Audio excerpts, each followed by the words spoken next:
अपनी मंजिल को भुलाकर जिया तो क्या जिया, दम है तो तुझे उसे पाकर दिखा, लिख खून से अपनी कामयाबी कहानी और बोल उस किस्मत को, है दम तो मिटा कर दिखा। नमस्कार दोस्तों, मेरा नाम सुशील कुमार और आप देख रहे हैं अपना YouTube channel Atris with study. Atris with study में आपका हार्दिक स्वागत अभिनंदन है। तो प्लीज़ आप हो जाइए, अपना माइंड सेट कर लीजिए। यहाँ पर हिंदी के टॉप 30 क्वेश्चनों का समावेशन किया गया है। चलो हो जाइए। KVS, C TET, UP super TET के लिए विशेषकर सी टेट, यूपी टेट और केवीएस के अति महत्वपूर्ण क्वेश्चनों का समावेशन है। एक एक क्वेश्चन के जो ऑप्शन है इनका करते हैं पोस्टमार्टम। हो जाइए, देखते हैं और अपने आप को भी चेक करें कि दोस्तों आप कहाँ पर स्टैंड करते हैं। ठीक है दोस्तों, चलो। और क्वेश्चन नंबर 1 क्या कहता है? ये कहता है कि खड़ी बोली हिंदी में रचना करने वाला प्रथम कवि किसे माना जाता है? Option number A Tulsidas, option number B Amir Khusro, option number C Malik Mohammad Jayasi और ऑप्शन नंबर डी चंद्रवरदाई। तो यहाँ पर हमारा जो आंसर जाएगा वो अमीर खुसरो के साथ जाएगा, क्योंकि अमीर खुसरो जो हैं हिंदी खड़ी बोली, हिंदी बोली में रचना करने वाला प्रथम कवि जिसको माना जाता है वे हैं अमीर खुसरो। और अमीर खुसरो ही एक ऐसे कवि हैं जिन्होंने ऐसे प्रथम मुस्लिम कवि हैं जिन्होंने कि खुलकर हिंदी का प्रयोग अपनी भाषा में किया। और ये मलिक यानी कि अमीर खुसरो ही एक ऐसे कवि हैं जिन्होंने कि जिनके लिए तूतिए हिंद की उपाधि दी गई है। और मलिक मोहम्मद जायसी का जो जन्म है वो एटा के पटियाला ग्राम में 1253 ईस्वी में दोस्तों हुआ था। और ये चीज़ें जो मैं आपको बता रहा हूँ अलग से इनको लिख लेंगे। तूतिए हिंद की उपाधि किसको दी गई है? अमीर खुसरो को दी गई है। ये और यहाँ पर अमीर खुसरो एक ऐसे कवि हैं जिन्होंने दिल्ली सल्तनत के 7 शासकों का शासन देखा है। यहाँ से क्वेश्चन आपसे पूछ लेगा कि वह कौन सा कवि है जिसने दिल्ली सल्तनत के 7 कवियों का शासन देखा? ऑप्शन नंबर क्या आ जाएगा? अमीर खुसरो। और यहीं से एक क्वेश्चन और आता है कि वह कौन सा कवि है जिसने कि तबले का आविष्कार किया, सितार का आविष्कार किया? तो वे कौन है? मलिक मोहम्मद जायसी। तो मलिक मोहम्मद जायसी ने किसका आविष्कार किया तुम्हारा किसका? सितार और तबले का आविष्कार किया। तूतिए हिंद की उपाधि किसको दी जाती है? तूतिए हिंद की उपाधि दी जाती है अमीर खुसरो के लिए दी जाती है। और इन्होंने 7 सुल्तानों का शासन देखा अपने कार्यकाल के अंदर। ठीक है दोस्तों, और यही एक ऐसे कवि है हिंदी हिंदवा फारसी इन्होंने 3 भाषाओं का प्रयोग किया, जिसमें हिंदी का भी एक प्रथम मुस्लिम कवि थे ये खुलकर प्रयोग किया। तो दोस्तों लिख लीजिए इतनी जो मैंने आपको ये जानकारी दी है और कहीं भी आप लिख लेंगे। अब आते हैं, बात करते हैं तुलसीदास जी की। तुलसीदास जी अवधी भाषा की, ये कहाँ की किस भाषा में इन्होंने रचना की है? अवधी भाषाओं में इन्होंने रचना की है। और अवधी भाषा में जो रचना की है इनकी एक रचना बहुत प्रसिद्ध है, इसको बोलते हैं रामचरितमानस। रामचरितमानस की इन्होंने जो रचना की है, अधिकतर, यहाँ सुनना थोड़ा सा, अधिकतर जो रचनाएं की हैं वो अवधी में की हैं, परंतु ये है कि इन्होंने जो रामचरितमानस की रचना की है वो करी है साहित्यिक अवधि में। इस बात को जरूर लिखेंगे, साहित्यिक अवधि में की है। अगर यहीं से तुमसे जरा सी इस साहित्यिक से क्वेश्चन गलत हो जाएगा तो ये ध्यान रखेंगे। साहित्यिक अवधि में यानी कि जो रचना, अधिकतर रचना सारी की हैं उन्होंने किस में की हैं? अवधी भाषा में। पर जो कि रामचरितमानस की जो रचना की है वो साहित्यिक अवधि में की है दोस्तों। इस चीज़ को विशेष कर लिख लेंगे।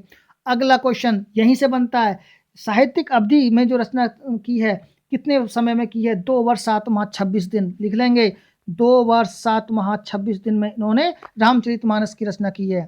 तो एक से एक अच्छा फैक्ट लेके जाइए दोस्तों, एक से एक अच्छा फैक्ट। आगे दूसरा है ऑप्शन, तुलसीदास जी क्लियर हो गए, अमीर खुसरो जी क्लियर हो गए, मलिक मोहम्मद जायसी, इनके बारे में फैक्ट सुनते हैं। मलिक मोहम्मद जायसी, यहीं से आपसे क्वेश्चन पूछेगा कि वह कौन सा लेखक है जिसने पद्मावत की रचना की? किसकी रचना की? पद्मावत की। और पद्मावत की रचना, अब यहाँ से सुनना एक चीज़ और, पद्मावत की रचना इन्होंने ठेठ अवधि में की। अगर ये वाली बात आती है, वह कौन सा कवि है जिसने की पद्मावत की रचना की? तो वह मलिक मोहम्मद जायसी। और किस में की थी? ठेठ अवधि में इन्होंने की थी। तुलसीदास ने साहित्यिक अवधि में। और अधिकतर किस में की है अपनी रचनाओं का समावेशन? अवधि में। परंतु रामचरितमानस के साहित्यिक अवधि में। अब यहाँ से क्वेश्चन अगला अभी ये आता है कि कौन सा, चंद्रवरदाई, वेरी इंपॉर्टेंट, इसको भी देखेंगे चंद्रवरदाई को। इनके बारे में देखते हैं। तो यहाँ से पूछेगा इन्होंने रचना किस काव्य की है, काव्य नहीं महाकाव्य, महाकाव्य बोलेंगे इसको। इसको कहा पृथ्वीराज रासो, पृथ्वीराज रासो एक महाकाव्य है, महाकाव्य की रचना इन्होंने की है। किस रचना इसकी इन्होंने जो रचना की है किस में की है, वो की है अब्बहट्ट में। किसमें, अब्बहट्ट में इसकी रचना की है। तो यहाँ से चारों ऑप्शन क्लियर होते हैं दोस्तों, और इसको पोज कर करके वीडियो देख लेंगे और लिख लेंगे अपने एक में ही सारा कुछ। ऑप्शन 4 क्वेश्चन कम से कम 10 से ऊपर इनके आंसर मैंने दोस्तों आपको बताए हैं। अगर मेरी मेहनत जरा सी भी आपको लगती है कि हाँ मैंने आपके लिए कुछ मेहनत की है तो प्लीज़ लाइक और शेयर कर देना। और इस तरीके से बस मोटिवेशन बन जाता कि हाँ कि कुछ हम आपके लिए कुछ थोड़ा बहुत जो अज्ञानता से आपके लिए थोड़ा बहुत आपस में हम मिलकर एक परिवार बनना है। और चलते हैं अपने सफ़र पर। क्वेश्चन नंबर 2, श्रीमान स्त्रीलिंग रूप है, श्रीमान स्त्रीलिंग रूप है, श्रीमान स्त्रीलिंग रूप है, कैसा रूप है? श्रीमान स्त्रीलिंग रूप होगा कौन सा? ऑप्शन नंबर ए श्रीमती, ऑप्शन नंबर वो श्रीमती, और ऑप्शन नंबर सी श्रीमती, ऑप्शन नंबर डी श्रीमानी। कौन सा होगा बताइए दोस्तों? श्रीमान स्त्रीलिंग रूप कौन सा होगा? श्रीमती, छोटी की मात्रा लगेगी तो क्या बोलेंगे? श्रीमत, इसका बोलेंगे श्रीमत, इसको बोलेंगे श्रीमती, और ऑप्शन नंबर डी श्रीमानी। तो ऑप्शन नंबर डी सब जानते हैं, नो प्रॉब्लम, श्रीमती। C option is a correct answer, इसमें देरी नहीं करेंगे, इसमें चलते हैं आगे। अगला क्वेश्चन, प्रतिकूलता शब्द में प्रयुक्त उपसर्ग और प्रत्यय किस विकल्प में दिए गए हैं, ये आपको बताना है। ऑप्शन नंबर ए प्रलता, ऑप्शन नंबर बी प्रतिता, ऑप्शन नंबर सी प्रति आ, ऑप्शन नंबर डी प्रता। तो प्रतिकूल ये पूछ रहे हैं उपसर्ग और प्रत्यय दोनों जब बातों को पूछ रहे हैं कि किस ऑप्शन में दोनों का। तो इसमें आपको कुछ नहीं करना है, जो एक शुद्ध शब्द होगा उसको अलग निकाल दीजिए, उपसर्ग और प्रत्यय अलग अपने आप निकल जाएंगे। तो ता, जैसे कि इसमें प्रतिकूलता अलग ही दिखाई दे रहा है, कूल, और कूल में मैं डाल दूंगा ता, यानी कि ता प्रत्यय जोड़कर और प्रति उपसर्ग लगाकर क्या बन जाएगा? प्रतिकूलता। क्या बन जाएगा? प्रतिकूलता। दोबारा सुन लो, कूल एक शब्द है जो कि एक शुद्ध शब्द बना कूल, और कूल में मैं लगा दूंगा क्या? प्रति जोड़ दूंगा ता, है ना। प्रिक तो मैं क्या जोड़ दूंगा इसमें? प्रत्यय जोड़ दूंगा ता, उपसर्ग जोड़ दूंगा प्रति, तो बन जाएगा प्रतिकूलता। ज़्यादा देर नहीं लगाएंगे, अब सुनेंगे प्रति और ता किस में है? Option number B, B is a correct answer. बहुत अच्छा कर रहे हो दोस्तों, आपका स्कोर बहुत अच्छा जा रहा है, बहुत बढ़िया मेहनत चल रही है आपकी। चलो क्वेश्चन नंबर नेक्स्ट में दिए गए शब्द का सही बहुवचन रूप वाला विकल्प पहचानिए। दवाई, दवाई में क्या आएगा? दवाई का बहुवचन बताइए। दवाइयाँ या दवाइया या दवाएं या दवाइयाँ, कौन सा आएगा बताइए? ऑप्शन नंबर ए दवाइयाँ, ऑप्शन नंबर बी दवाइयाँ, ऑप्शन नंबर सी दवाएं, ऑप्शन नंबर डी दवाइयाँ। बताइए दोस्तों कौन सा में क्या क्या आएगा? तो यहाँ पर option number B is a correct answer. ज़्यादा टाइम नहीं लगाएंगे, थोड़ा सा इसमें आपको मैं बता देता हूँ। जहाँ इकारांत स्त्रीलिंग संज्ञा पदों के अंत में, इकारांत जैसे ये इकारांत, तो इकारांत स्त्रीलिंग संज्ञा पदों के अंत में जहाँ इयाँ जोड़कर, और इकारांत स्त्रीलिंग शब्दों में के अंत में इयाँ जोड़कर क्या बन जाता है? स्त्रीलिंग बन जाता है। इसका क्या बन जाएगा? इयाँ। तो इकारांत जो कि जिसकी अंतिम ध्वनि इकारांत है, इकारांत को हम किस में बदल देंगे? इया में, और इस इया में बदल देंगे, मतलब इया में ये आ जाएगा, और छोटी ई, बड़ी ई का क्या हो जाएगा? छोटी ई, तो दवाई इया हो जाएगा। तो ये आप ध्यान रखेंगे। Option number B is a correct answer. आगे नेक्स्ट क्वेश्चन चलते हैं। नेक्स्ट क्वेश्चन क्या कहता है? नेक्स्ट क्वेश्चन कह रहा है संस्कृत मूल के जो शब्द उसी भाषा में हिंदी में आ गए हैं उन्हें क्या कहा जाता है? तो वे शब्द ऑप्शन नंबर ए तत्सम, ऑप्शन नंबर बी तत्भाव, ऑप्शन नंबर सी आगत, या ऑप्शन नंबर डी अर्ध तत्सम। बताइए दोस्तों कि संस्कृत के जो मूल शब्द, संस्कृत मूल के जो शब्द उसी रूप में हिंदी में आ गए हैं, उनके लिए क्या कहें, उन्हें क्या कहा जाएगा? बताइए दोस्तों। संस्कृत के मतलब जो कि त्यों हिंदी में आ गए हैं, तो उसका नंबर क्या कहेंगे? उसको तत्सम। और जो हिंदी में आ गए हैं उनका बोलेंगे तत्भव। आगत जो विदेश से आ गए हैं, अर्ध तत्सम जो अर्ध तत्सम तो कोई मतलब नहीं होता, इनका मैंने बता दिया आपको। ठीक है दोस्तों, जो संस्कृत से ज्यों के त्यों, यहाँ से मैं आपको थोड़ा सा बता देता हूँ तत्सम के बारे में। जो संस्कृत से ज्यों के त्यों है ना आ गए हैं, जैसे कि आम्र, आम्र क्या है? आम्र है, ऊष्ट है ना, षष्ठी है, ये सब क्या है? संस्कृत के शब्द है, और संस्कृत के शब्द तत्सम कहलाएंगे। और इसी तरीके से आम्र का बन जाएगा आम, तत्भव बन जाएगा। उष्ट का बन जाएगा ऊंट, क्या बन जाएगा? ऊंट। तो क्या हो गया? तत्भव। चलो दोस्तों,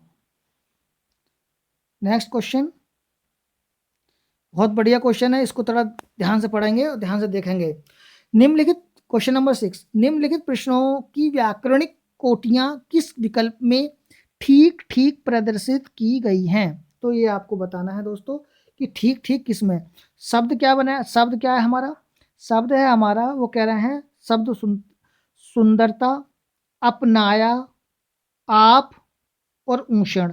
तो आप इस तरीके से कुछ भी पहचान लीजिए इसमें कि सुंदरता क्या है ना, सुंदरता क्या है, या अपना अपना अपनाया क्या है, आप क्या है, या ऊषण क्या है, ये आपको बताना है। तो देखो ये तो आपको पता है, तो आप तो बनेगा विशेषण, सीधी बात है। आपका क्या बनेगा? विशेषण। और ये है, सॉरी, आप बनेगा सर्वनाम। आप क्या बनेगा? सर्वनाम। और तो सर्वनाम लास्ट में, इसमें भी नहीं है विशेष, यानी कि इसमें भी नहीं है, ये भी नहीं है विशेषण, और सर्वनाम। चलो एक ये आ गया, एक सर्वनाम विशेषण, इसका कोई मतलब नहीं होता, और सर्वनाम ये पकड़ लिया हमने, यही हमारा आंसर हो गया। तो सुंदरता क्या है? एक संज्ञा है। अपनाना, अपनाना क्या है? एक क्रिया है। आप क्या है? सर्वनाम है ना। तो सर्वनाम है, और ऊषण क्या है? एक विशेषण है। ठीक है दोस्तों, कुछ आया समझ में?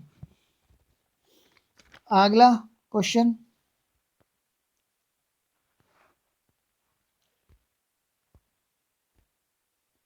देखिए, हमारे वीर सैनिक देश के लिए अपनी डैश डैश डैश मतलब कि हैं, उपयुक्त वाक्य में रिक्त स्थान के लिए उपयुक्त मुहावरा होगा।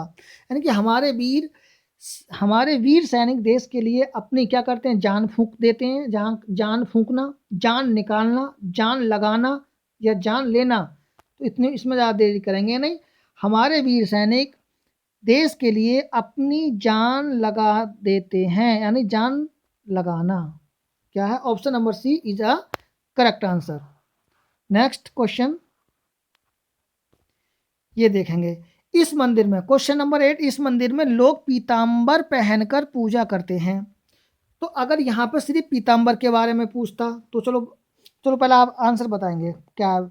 ऑप्शन नंबर ए द्वंद्व, ऑप्शन नंबर बी कर्मधारय समास, ऑप्शन नंबर सी बहुब्रीहि समास, ऑप्शन नंबर डी तत्पुरुष समास। तो बताइए दोस्तों, पीतांबर पहनकर पूजा करते हैं, लोग पीतांबर पहनकर पूजा करते हैं, इसमें कौन सा समास होगा?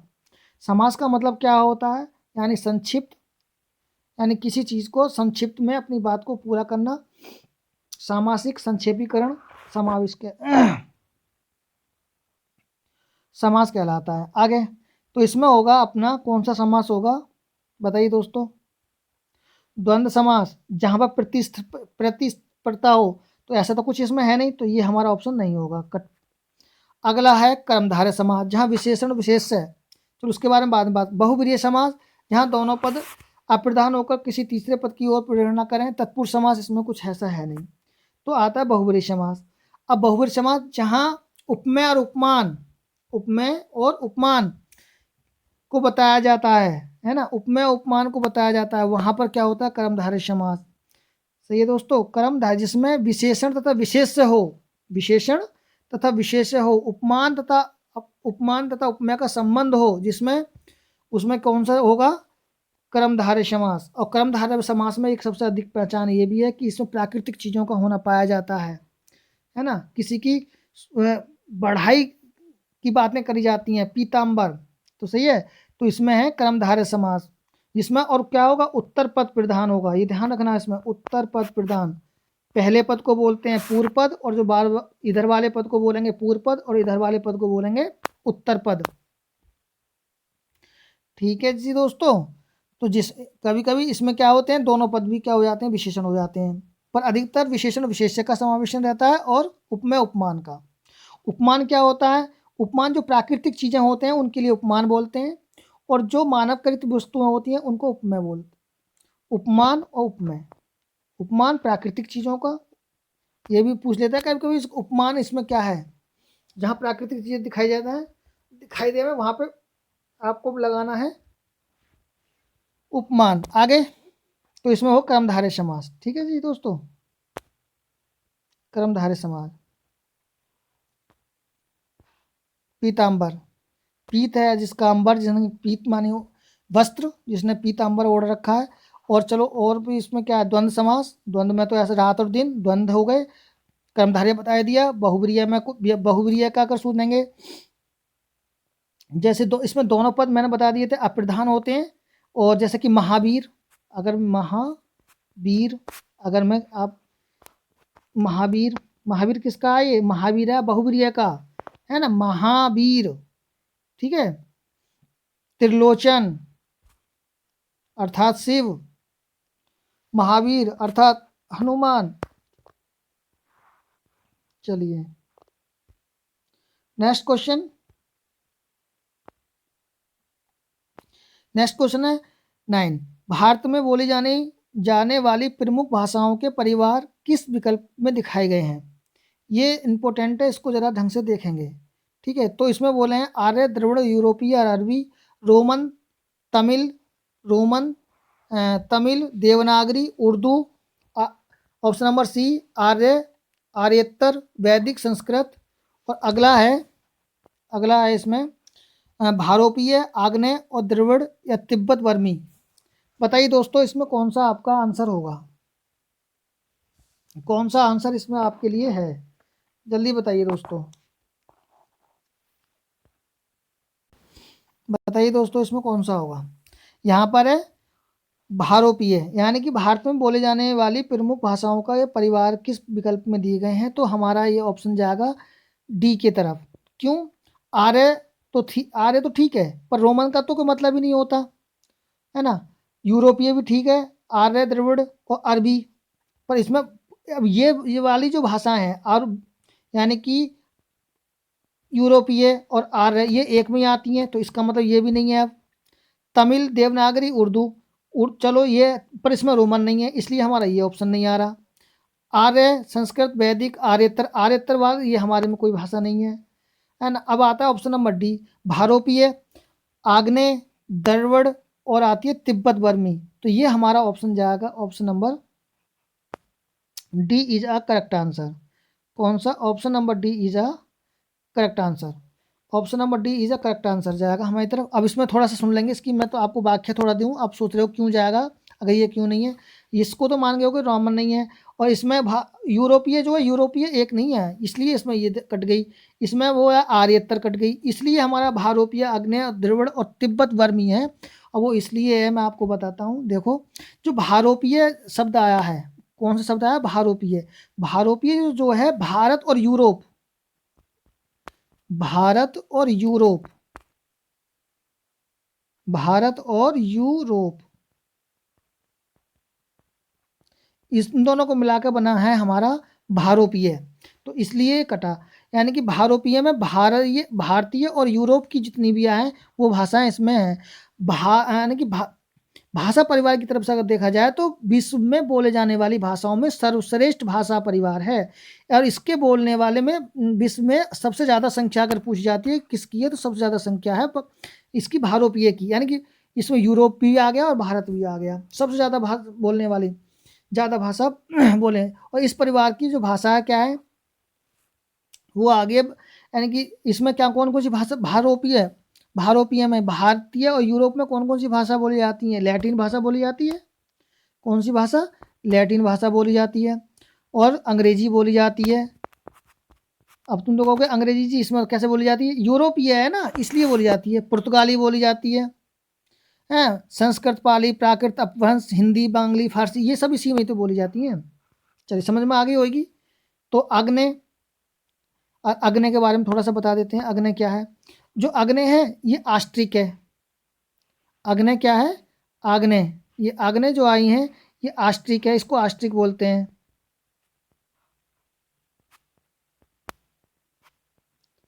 आस्ट्रिक। और दूसरा क्या है? द्रविड़। ये जो द्रविड़ है और क्या तिब्बत बर्मी है। ठीक है दोस्तों।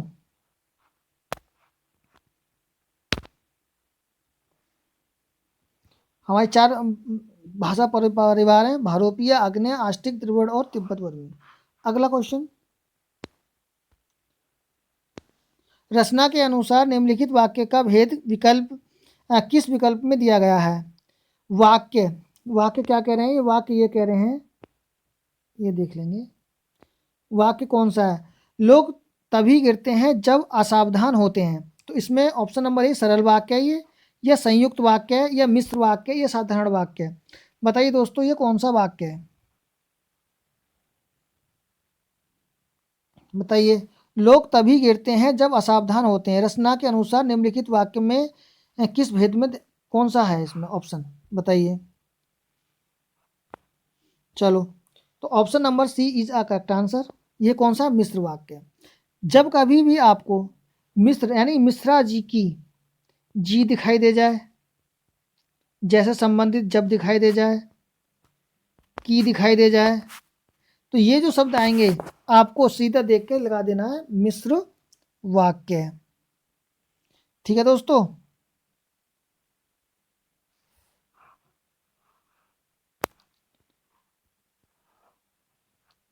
शाखा का बहुवचन होगा। शाखा का बहुवचन क्या होगा? बताइए दोस्तों। शाखा का बहुवचन ऑप्शन नंबर ए शाखाएं, साखियां, शाख या शाखें। शाखा का बहुवचन शाखाएं। Option number A is a correct answer. विद्वान का स्त्रीलिंग है। विद्वान का स्त्रीलिंग क्या होगा? विद्वत्ता, विदुषी, विद्वित्री, विद्वानी। क्या होगा जी? विद्वान का स्त्रीलिंग शब्द क्या है? बताइए दोस्तों। सही चल रहे हो बिल्कुल, बहुत अच्छे क्वेश्चंस कर रहे हैं आप। बहुत बढ़िया, बहुत बढ़िया, लगे रहो। Option number B is a correct answer, विदुषी।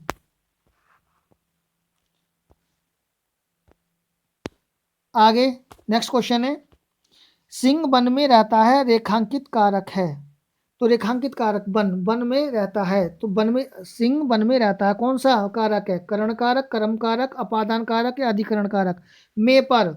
सिंह कहाँ रहता है? में पर, यानी कि किस में? वन में आ गया ना, में और पर, इसमें कारक चिन्ह ये है, तो में रहता है, तो कौन सा आ गया? Option number D is a correct answer. निम्नलिखित में से अशुद्ध वाक्य कौन सा है? इसमें थोड़ा सा देखेंगे ध्यान से, अशुद्ध वाक्य कौन सा है? निम्नलिखित में अशुद्ध वाक्य कौन सा है? ऑप्शन नंबर ए इस बार फसल अच्छी होगी। ऑप्शन नंबर बी, ये इसमें ध्यान रखना, ये वाली बात अशुद्ध कह रहा है वो, शुद्ध नहीं, अशुद्ध वाक्य, इसमें गोला कर लो, ये बहुत जरूरी है। इस बार फसल अच्छी होगी। बैठक का समय 4:10 होगा। जब वर्षा होगी तब देखा जाएगा। जब हम सब जा रहे हैं, हम सब जा रहे हैं, आप भी चलोगे? तो आप बताइए यस, कौन सा इसमें आंसर अशुद्ध है, यानी कौन सा इसमें प्रश्न जो है उत्तर अशुद्ध है? बताइए दोस्तों, कौन सा अशुद्ध वाक्य है इसमें? बताइए जल्दी। देखो, इस बार फसल अच्छी होगी, ये तो राइट आंसर है। ठीक है, साधारण वाक्य दिखाई दे रहा है। बैठक का समय 4:10 होगा, ये भी साधारण वाक्य दिखाई दे रहा है, सीधी एक बात। जब वर्षा होगी तब देखा जाएगा, ये भी बात वाक्य बिल्कुल सही है। और ये वाक्य है गलत, डी वाला। क्यों गलत है ये देखो, इसमें क्या करा है, हम भी लिख दिया है और सब भी लिख दिया है। हम जा रहे हैं, आप भी चलोगे? तो हम जा रहे हैं आप भी चलोगे, ये वाली बात। अभी हम सब बहुवचन का प्रयोग कर दिया इसमें, इसलिए ये गलत है। हम सब जा रहे हैं आप भी चलोगे, इसमें ये होता हम जा रहे हैं आप भी चलोगे, तो इसका मतलब D is a correct answer.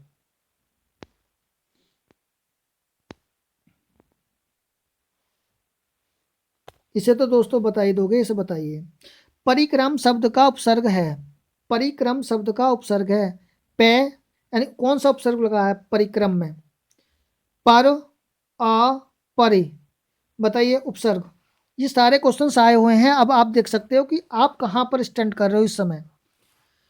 परिक्रम शब्द में उपसर्ग है, पे तो है नहीं, काट देंगे, पर आधार है, आ है नहीं, परि, D is a correct answer. परिक्रम, क्रम एक पूरा पूर्ण शब्द बन गया और में परि लगा देंगे तो क्या बन जाएगा? परिक्रम। वेरी इंपोर्टेंट क्वेश्चन, देखते हैं।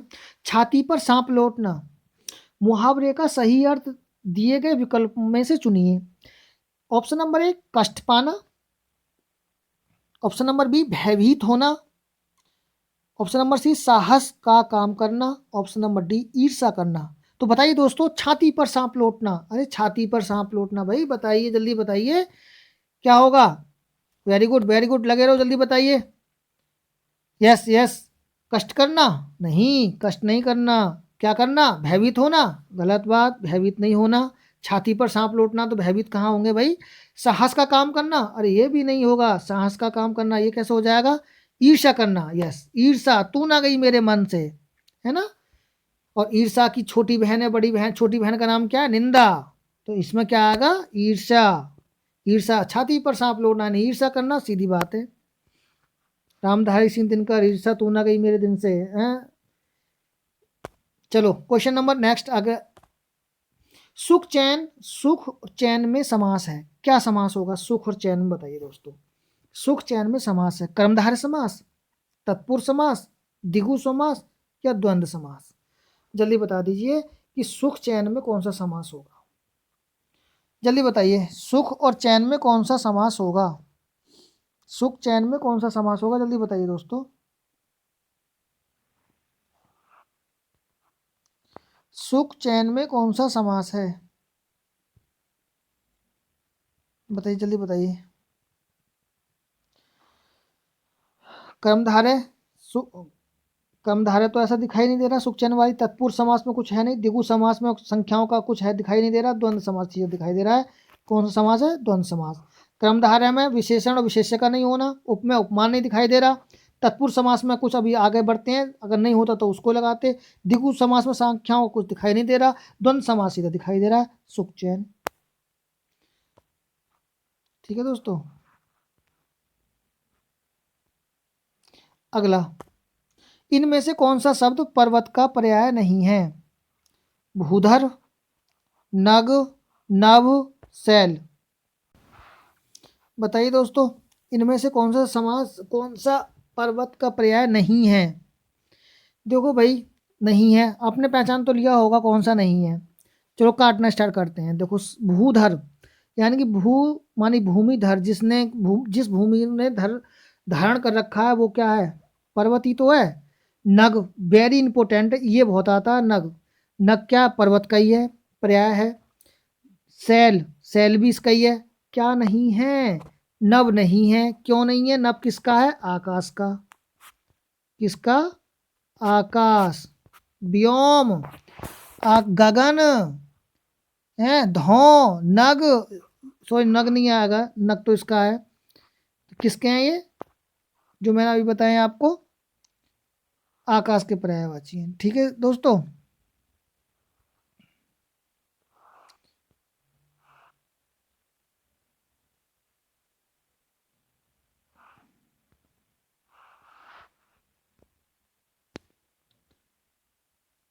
चलिए,